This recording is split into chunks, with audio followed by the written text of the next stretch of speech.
Find out what steps you can take to survive the holidays. All this and more today on Time.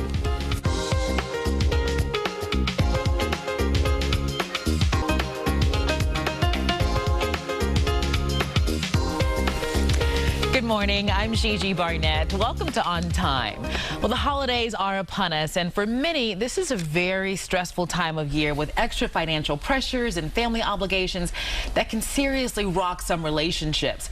Joining me to discuss healthy ways of coping with the holidays is Dr. Chloe Carmichael. She is a licensed clinical psychologist. Good morning, Dr. Carmichael. Good morning, Gigi. Thanks so much for having me. Okay, so you really specialize in relationships, romantic relationships, husband, spouse, husband-wife relationships, but you also do all family relationships. Absolutely.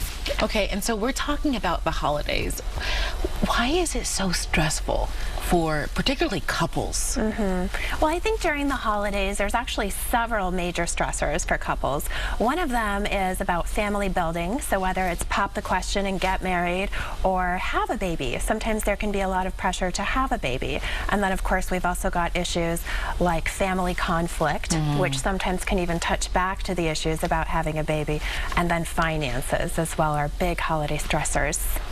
Is it, I guess, do you find that maybe couples are explaining too much to in-laws or to the extended family as to maybe why they're not getting married or why they're not having a baby now, and they probably don't need to do that? That's a great point, Gigi. A lot of times it just has to do with the couple needing to set a boundary. So deciding in advance. It is so important that the couple has a game plan. If you just wait until you're in the situation and letting things unfold, that's when everything can feel even more stressful.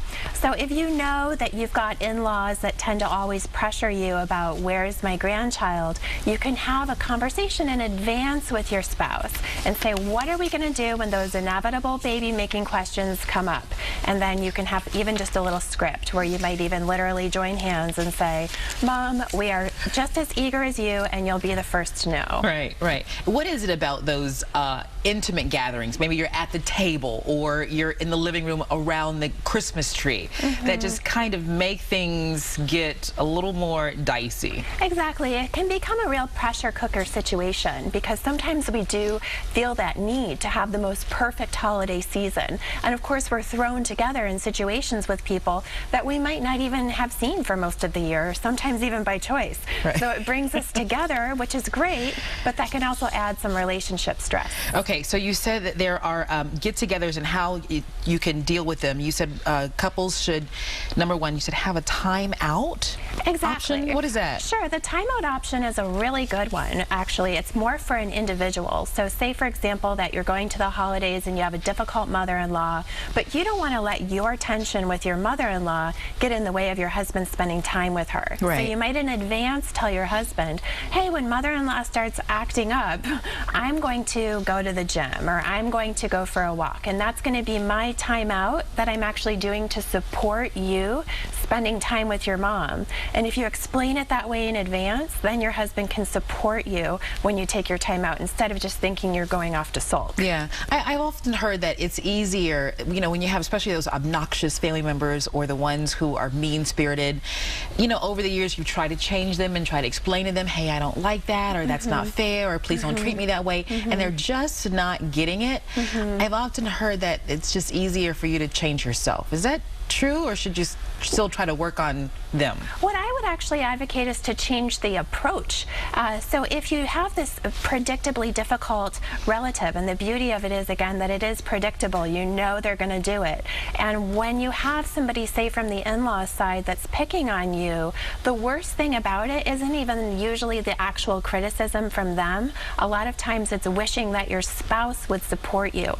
And your spouse often wants to support you, but just doesn't know how. So again, having a game plan in advance where you might say, you know, honey, when your mom starts making those comments about, say, my weight, it would really help me if you would say, Mom, Julie and I are really happy the way that things are, and we don't want to hear anything about it. And so having your husband stand up for you is a big help. And so having that advocate, the people who can be an advocate, whether it's your husband or your wife, do they know they should, or they just don't want to hurt their parents' feeling or the relative relatives feeling? Oftentimes they don't know they should, because remember, they've been dealing with this difficult person their whole life. Right. And so they might have had a strategy of dealing with it by just being silent, and that was fine for them, but it's not fine for you. Right. So if you tell them, you know, what would really help me is if you would say this or if you would do this, they want the tools. Usually, if you can frame it in a nice way, then they want to help. Right, I see. So you've had 35 years to deal with your mother. I've only had 5. Help. Exactly, exactly. And you can, the key is to really tell them exactly what would help, so that they can say, hey Mom,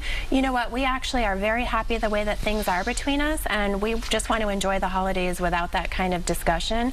And that makes the spouse who's getting criticized feel like they're not alone, and that makes a huge difference. Okay. Gift giving, that's a toughie.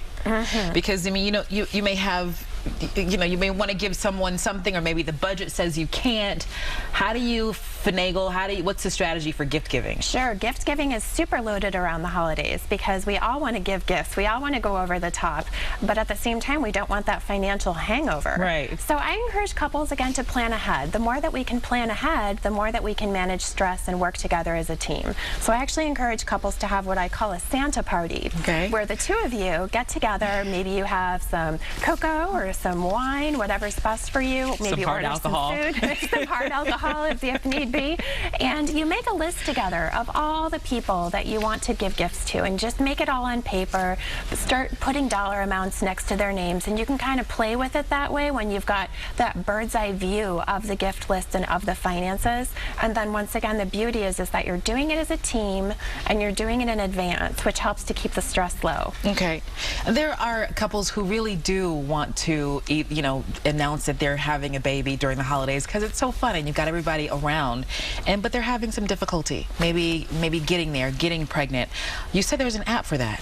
Absolutely. It's a really wonderful app. It's called the Fruitful Way app, and the Fruitful Way app helps couples to manage their fertility calendar, because it is actually can be there's a lot of work. You have to have sex during your fertile window, you have to take your supplements, there's all these things, and then you're trying to juggle the holidays on top of it. So the Fruitful Way app actually sends romantic reminders to the couple during the fertile window, so that when they're feeling that pressure to have a baby right around the holidays, they can make sure that they're actually taking the steps they need so that they can make it happen. All right, the Fruitful Way app. Yes, the Fruitful Way app in the App Store. Okay, and the bottom line is have fun and don't kill your mother-in-law. Have fun, don't kill your mother-in-law, and enjoy the holidays. All right, Merry Christmas. Thank you, Dr. Chloe Carmichael, for joining us. Thanks for having me, Gigi. All right, so for more information on if you'd like to contact her, you can reach out to her on Facebook at Dr. Chloe, PhD, and on Twitter at Dr. Chloe.